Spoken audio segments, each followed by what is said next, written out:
Una historia que comienza a escribirse hace 100 años. Porque tenemos sueños, buscamos futuro. Porque tenemos pasado, lo recordamos. Porque tenemos presente, los disfrutamos. Y porque tenemos alas de libertad, seguimos andando caminos.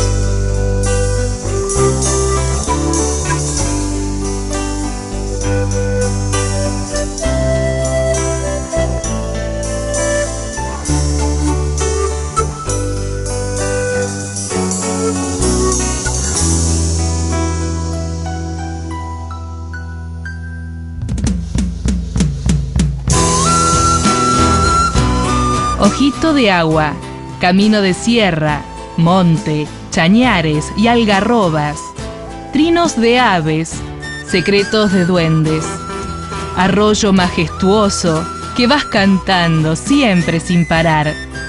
Quisiera ir contigo, aguas abajo, y así poder disfrutar tu libertad. El Tala, aguas tranquilas, transitan sendas que se pierden por el valle, entre verdes pastos y dorados trigales. Más allá de la cima del cerro, entre aromos y piedras, vigila una cruz. Vuelan pájaros en el cielo sereno, pasan nubes de encaje y tul. Cerro Corona, alteza en el horizonte, Virgen María que nos guía y ampara desde la gruta. Arroyo Isaías, el Chulumé, en sus venas sangre comechingona, aguas inquietas, aves y horneros musicalizan la brisa. ¿Quién pudiera como tú, a la vez quieto y en marcha, cantar siempre el mismo verso, pero con distinta agua?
De las sierras bajan paisanos a la renovada aldea. La avenida Río Cuarto, la pulpería, aros de acero, palenques, sostén de caballos distraídos, las vías de manos inglesas, la estación, el tanque de agua. Bueno, yo soy hija de Ángel Navarro. Mi familia era descendiente, puede decirse, de gente ferroviaria, tanto él como los abuelos, mis tíos. Todos han estado prácticamente dedicados al ferrocarril. Llegó mi papá en el año 1944. Hemos estado acá en este pueblo durante 7 años. De acá fue trasladado a Hernando. Es que en aquella época había que hacer varios cambios, a veces de estación, para poder progresar en el trabajo. Cuando mis padres se fueron a Hernando, yo estaba estudiando piano, estaba estudiando acá en Los Cóndores, yo me quedé aquí. Ellos en Hernando, una vez que estuvieron unos cuantos años allí, mi papá ya se retiraba del trabajo y se fue a vivir a Río Tercero. En esta estación de Los Cóndores estaba un hermano de él, de jefe. Así que bueno, de un navarro pasó a otro navarro. El jefe de estación vivía en la misma estación. La gente se trasladaba de un lado para el otro en el tren, que era prácticamente el medio en que tenían de transporte, porque había muy pocos colectivos. Acá llegó a pasar el tren hasta 2 veces por día, que iban a Córdoba, Río Cuarto, y viceversa. A la noche, por ejemplo, llegaba de vuelta. Venía mucha gente, nosotros le llamamos del centro, a ver el tren, porque era toda una novedad. Era como un paseo para ir hasta la estación. Claro, en el tren de pasajeros, había un vagón destinado para la correspondencia, para las encomiendas. Claro, la correspondencia la iba a recibir el cartero que venía, cada vez que venía el tren, iba a retirar la correspondencia. Aparte del tren de pasajeros estaba el tren de carga también. Ese, bueno, ya llegaba otra carga, otra clase de carga, de mercadería, cereales, hasta animales también. Allí había comedores, así que uno podía comer en el mismo tren. Otros llevaban cuchetas también, compartimientos para poder descansar para los viajes largos. Las máquinas del tren en aquella época eran a vapor. Aquí sabía haber un tanque grande al final del pasonivel para cargar agua. Las máquinas cargaban el agua para poder marchar. Después, con el tiempo, se fueron modernizando, por supuesto, y se cambió ya por combustible, con gasoil. Las estaciones fueron muy importantes, porque, bueno, allí no solamente estaba el jefe de estación, estaban también los empleados. Según la categoría de las estaciones, había cierta cantidad de empleados. Por ejemplo, estaba el principal, que era el jefe. Después estaba el subjefe o auxiliar. Después, el cambista. Estaba también un telegrafista, porque en aquella época se manejaba todo por medio de los telégrafos. De estación a estación se comunicaban por medio de los telégrafos. Cerca de las estaciones había otras casillas que allí sabían estar los capataces de cuadrilla. La cuadrilla estaba compuesta por varios peones, por el capataz, y se conducían en unos carritos que uno le llamaba las zorritas. El auxiliar o el cambista eran los que hacían las maniobras con los trenes, porque a veces se encontraba el tren pasajero y el tren de carga juntos, y bueno, y ahí había que hacer a veces ciertas maniobras para que pudieran salir uno para un lado y el otro para el otro. Hasta que no llegara un tren a la otra estación, ellos no se podían mover de la oficina. porque podía ocurrir a veces algún accidente. Ya con el tiempo, cuando empezaron a llegar otros tipos de transporte, colectivos, todo eso, ya el tren ya empezó a disminuir la frecuencia de estos trenes. No, al irse mi papá de acá de Los Cóndores, yo me quedé acá estudiando, estudiaba piano. A mí me nombran maestra de música que en la escuela French y Beruti. Allí estuve durante 30 años. Ya me retiré hace bastante tiempo. El día 3 de marzo del 66 me inicié en Correo y Telecomunicaciones, que era digamos, la denominación de esa época. Me inicié aquí en Los Cóndores como mensajero. Y bueno, ¿cuál era mi tarea? Como recién ingresado, apenas con 14 años, era la limpieza y por supuesto la distribución de los telegramas. Se trabajaba muy distinto a lo que es ahora. El único medio de comunicación era el telégrafo. El telégrafo trabajaba por un hilo que nacía de Córdoba y venía hasta Los Cóndores, y otro hilo que nacía en Berrotarani, igual terminaba en Los Cóndores también. Y todas las oficinas enganchadas en sí, porque el telégrafo es una cosa que es un golpe que entra por el oído y sale por la mano. El correo estaba dividido en 3 partes, que era lo postal, lo telegráfico y lo administrativo, y tenía anexada la Caja Nacional de Ahorro. Los correos eran agencias de la Caja para los servicios más elementales, que era el ahorro postal que se hacía en los colegios, de pegar la estampilla, todas esas cosas, las libretas. Eso era anexo de correo, no tenía nada que ver con correo, pero el servicio se lo hacía correo. La correspondencia no había, teníamos la obligación de enviarla vía ferrocarril. ¿Por qué? El ferrocarril también, al ser estatal, tenía un vagón postal, que se decía. Dentro del vagón postal iba un estafetero. Era el cargo que tenía, era un personal de correo, y se le decía estafetero. Ese iba sentado adentro, tenía todos los casillas dando vueltas con cada pueblo, ¿no es cierto? Y nosotros llevábamos la bolsa, ¿no es cierto?, con la correspondencia precintada, todo.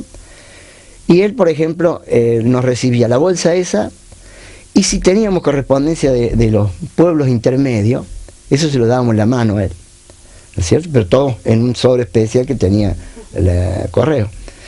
Entonces él, ese sobre, tac, lo pasaba a la casilla de cada pueblo.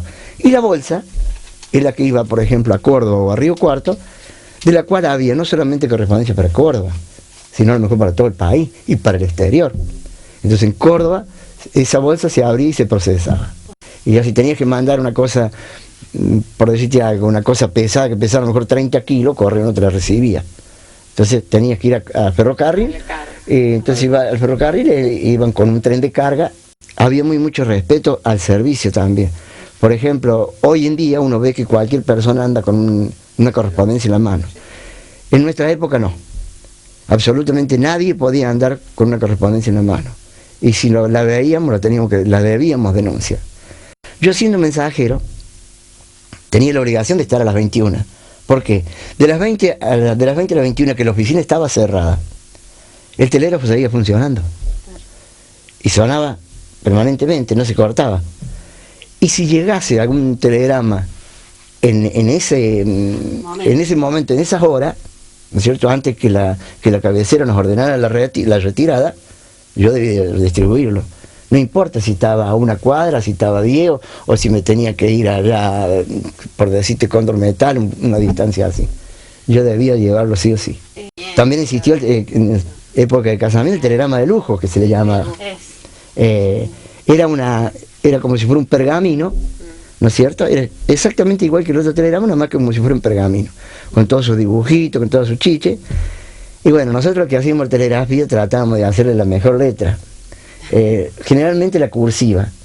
Muy pocas veces hacíamos como es la imprenta, por el hecho de que es más rápido para escribirla. Pero siempre, digamos, se hacía una caligrafía muy distinta a lo que yo veo en la actualidad. ya sea la ortografía y la caligrafía, era una cosa muy sagrada. Y Correo siempre lo exigió, tanto la caligrafía, la ortografía y la redacción, era el tema de primerísima línea, porque se exigía a rajatabla. Y bueno, te sigo explicando lo que es el telégrafo. Fue fabricado por Samuel Morse, él lo ideó. Es un sistema de ser del año 1800 y pico. Se utilizó en todo el mundo, en las guerras, y tenía una particularidad, que no cualquiera lo sabía. Y bueno, está basado en punto y coma, punto y raya, perdón. El punto es un golpe rápido, la raya equivale a 8 puntos, es mucho más pausado. Eso se practica, se tiene que practicar mucho por el sonido. Yo vivían mis padres acá en el campo, que creo que es el mismo de Natali que tienen ahora. Y después ellos se fueron, yo tenía 6 años, y antes que se fueran fue mi madrina, la doña Catalina Giana, la nona, a buscarme para que le cebara mate. Mirá cómo, porque ella tenía un solo varón y quería una mujer y no tenía.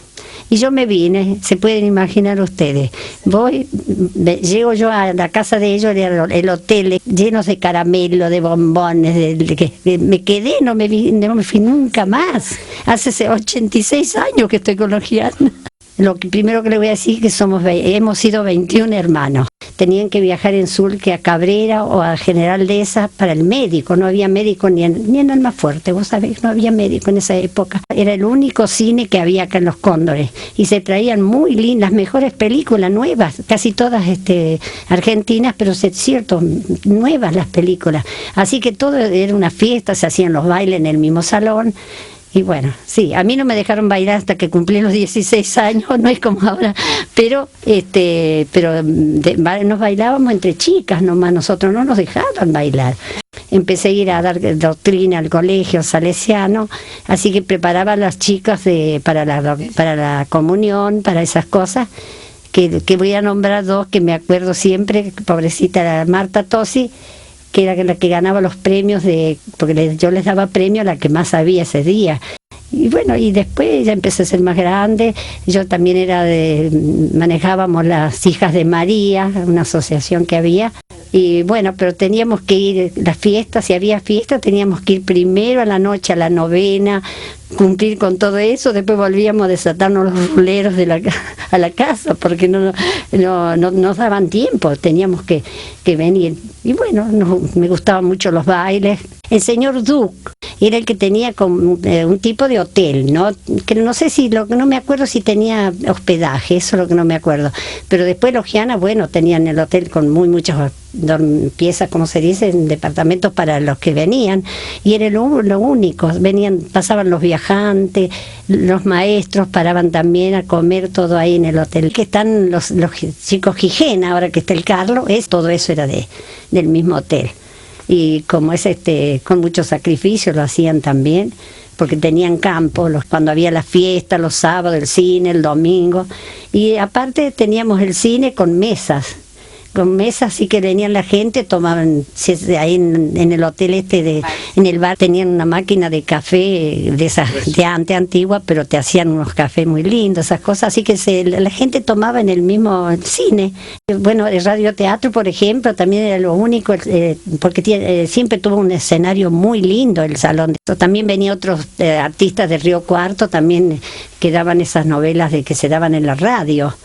Y como es bueno, pero no había televisión, no había nada en esa época, nada. Mira, una vez vino una compañía de afuera, no sé si era de Buenos Aires, hasta yo trabajé, yo hice de todo, bueno, te digo, hasta yo trabajé, ¿sabes quién? Una tía de la Iris Rostaño, la tía de Marta Tosi, las dos nos pusieron, pero vos sabés que la gente, ¿sabés que no me decían que había trabajado también, pero tenía un collar de la nona que era de oro con todo?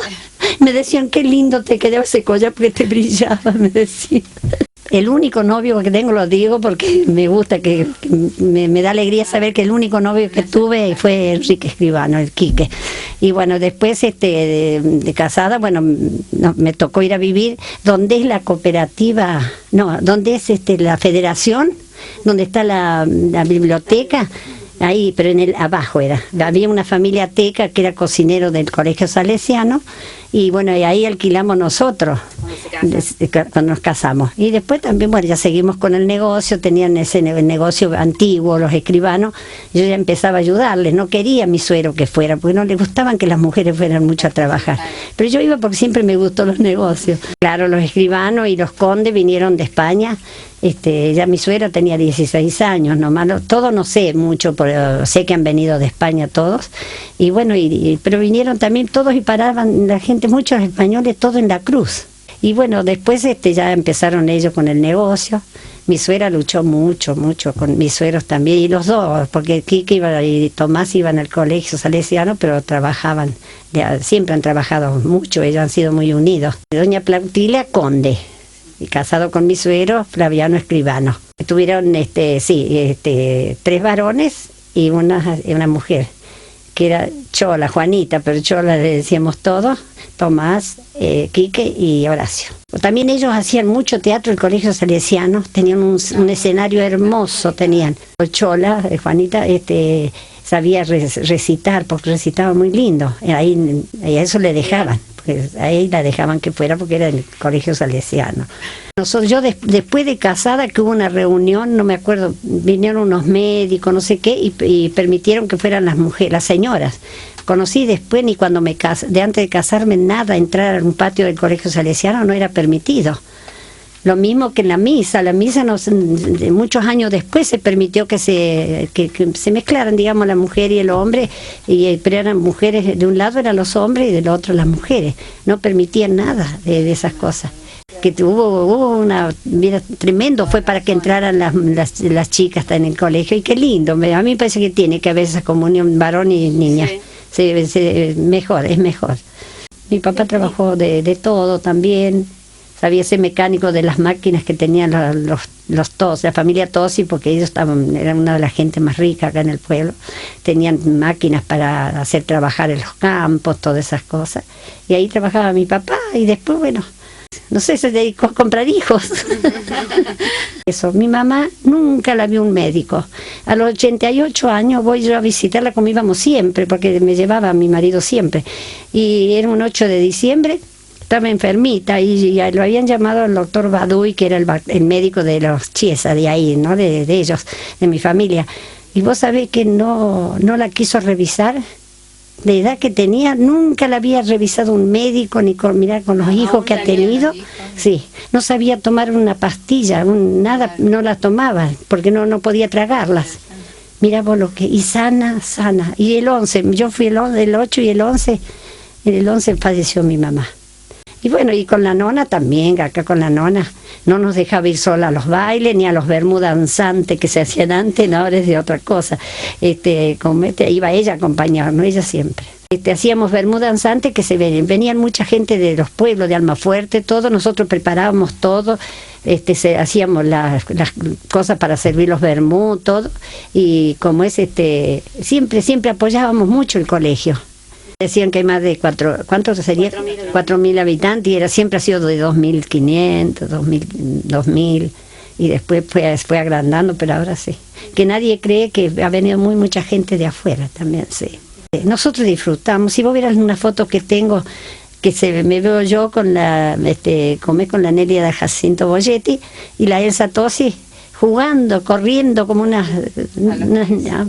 colegio ahí ya, y no sé, disfrutábamos más, no sé, con lo poco que uno había cosas lindas, porque se podía ir a los bailes, todos se podía, iban los chicos, todos iban. Todas estrenábamos, una iba mejor vestida que la otra. No, yo no tanto, porque nunca fui tan ambiciosa. Respetaba el papá de Elsa, que fue como un padre para mí, no un padre porque murió muy joven, pero nos hacía respeto en la mesa, no nos decía, nos miraba nomás. No te dejaban, no había televisión, pero llevábamos alguna revista de chistes, no te dejaba. Para mí fue después la pérdida de mi familia, de mi hijo, de mi marido y mi hijo, eso fue lo más duro que me pasó. Pero bueno, hay que seguir adelante, y me gustó trabajar mucho, siempre ayudé al que podía, y eso me contuvo mucho también. nosotros vivíamos en la estancia del doctor Abraham Molina y mi mamá era cocinera, ahí fue cocinera del 28 hasta el 32. Después los vinimos a vivir al campo y yo después, cuando tenía 14 años, volví de Mucama a la estancia del doctor Abraham Molina. Yo trabajé en la fábrica de fideo que había en esos años, trabajé del 50 hasta el 53. Después me fui a Gijena a trabajar y cuando vine de Gijena fui enfermera del doctor Tomás, que como había hecho una clínica así para tener salas de parto en la área donde vive Foger. Ahí era la clínica y trabajaba yo y la señora de él. Trabajamos muchísimo ahí porque tenía internado y era un lugar chico. Después él compró la clínica a la otra y también trabajábamos con la señora de él hasta que él se cambió allá a la clínica más grande. Pero yo no me acuerdo bien los años que eran, porque le digo, en ese tiempo había nacido el Beto Mañino, que debe tener 54 años más o menos, o en el año 54 nació, claro, y después estaba el Rubén Luna, que también nació en esa fecha, el chico Hernando también. Cuando nosotros vinimos en el 49, había muy poquitas casas. Estaban las casas de este lado, estaba la casa de la esquina, que era de Maldonado, vivía en aquellos años. Después estaba la casa de don Rito Quiroga y después estaba la casa nuestra, la casa de don Gabriel Flores, y estaba la casa de Tomás Escribano nada más. Para el frente, que ahora está todo el barrio, no había nada más que la cuadra. Nada más en ese barrio, y cruzando para este lado no había, estaba la casa de doña Mercedes Viva, la casa de la Andrea, y ahí cruzábamos todo para acá porque no había casa en ninguna parte, nada más que unas 2 piecitas había en la esquina, ahí donde vive don Cabrera, ahí había 2 piecitas. La escuela de las Peñas Norte, la escuelita de las Peñas Norte. Sí, íbamos a pie porque éramos pobres y no teníamos nada en qué andar. Eran unos caminitos que había por los campos llenos de pasto silvestre y por ahí había como unos caminitos para ir de a pie. En el Sulqui. Después de años cuando ya tenía el grande, ya sí. ¿Y siempre vivió en la zona del campo usted? Siempre en ese mismo lugar, sí. ¿Allí se casó? También, y ahí cerquita nomás quedé. Teresa, ¿y cómo era ir a la escuela? ¿Había muchos chicos? Había muchos chicos y de todas edades. Había señoritas ya, y grandes, porque como no había habido colegio, no había nada allá. Y cuando vino esa maestra, ahí vinieron todos. Eran muchísimos. Una sola maestra para atender a todos los grados. Yo admiro siempre esa señorita, porque yo no sé cómo hacía ella, porque de ahí no iba a salir una chica sin aprender a coser, o aprender a tejer, o bordar, lo que fuera. Ella les enseñaba a las mujeres todo. Ah, mi papá venía de a caballo, claro, con una alforja en el caballo, y ahí traía los paquetes. Sí, hasta que fuimos grandes nosotros recién pudimos comprar un sulquicito. Bueno, en aquellos tiempos no, sí había el oratorio de las peñas que le llamaban allá al sur, de las peñas sur ya del Oriente departamento. Y ahí, pero no sé, yo no me acuerdo si habrá sido una vez al año o más, no sé. Y si no, iban a misa la gente a la cruz de caballo, buen sulque. Ah, me tocó primeramente trabajar en el campo con mi papá, porque éramos pobres, teníamos que salir a trabajar en las chacras vecinas, a desyullar, a juntar maíz, o hacer todos esos trabajos. Pero después de grande, yo me gustaba mucho la costura, y empecé con la costura. Cuando mi papá vio eso, me dejó, no me llevó más al campo, y llegué hasta hacer desastre. No teniendo eléctrica, ¿verdad? Nada, Nada. nada, Ajá. no. ¿Y cómo hacía para coser? Y con lámparas así, qué sé yo, no sé. Ah, y eso había que trabajar en el día, no tenía luz, no. Tenía muchos clientes yo de la costura, y después cuando me casé ya no pude seguir tanto. Ya, uno ya se hizo cargo ya venían los chicos, los hijos, y hay que cuidar y hay que extender, ya no se pudo seguir. Tuve 4 hijos. Juan José era el mayor, y Marta Elena era ella, y Mario Ambrosio, y Carlos Ramón. Ahora yo estoy en el pueblo. Me trajeron porque esté más cómodo. Yo cumplo, si Dios quiere, 96 años, el día 4 de octubre. Los cóndores, mi pueblo querido, yo nunca te he de olvidar, siempre te he de recordar, cómo no andarte cantando, si por la huella y los recuerdos vuelve el pasado tranqueando.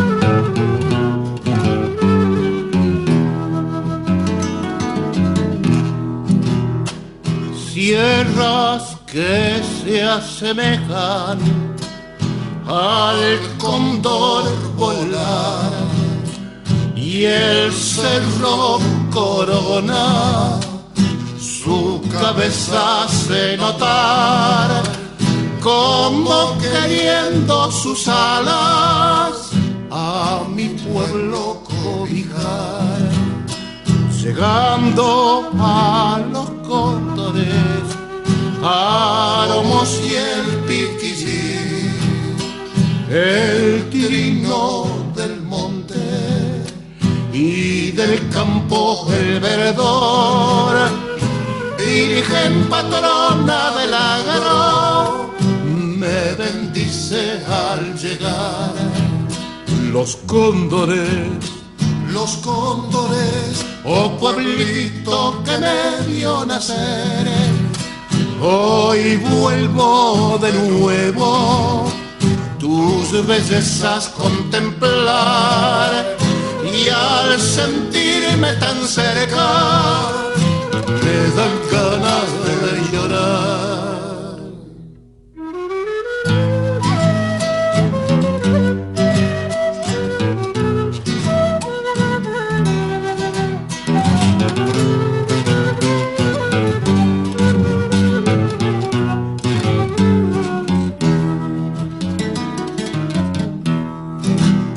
Cruzando el camino al llano del Ñandú, canta alegre el jilguero en el dorado trigal, juntito al ojo del agua que corre en el pedregal.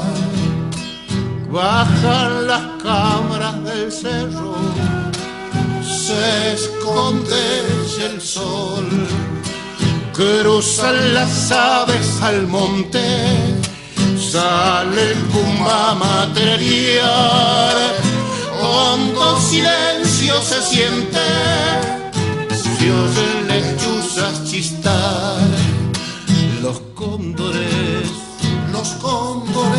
oh pueblito que me vio nacer, hoy vuelvo de nuevo tus bellezas contemplar, y al sentirme tan cerca me dan ganas de llorar.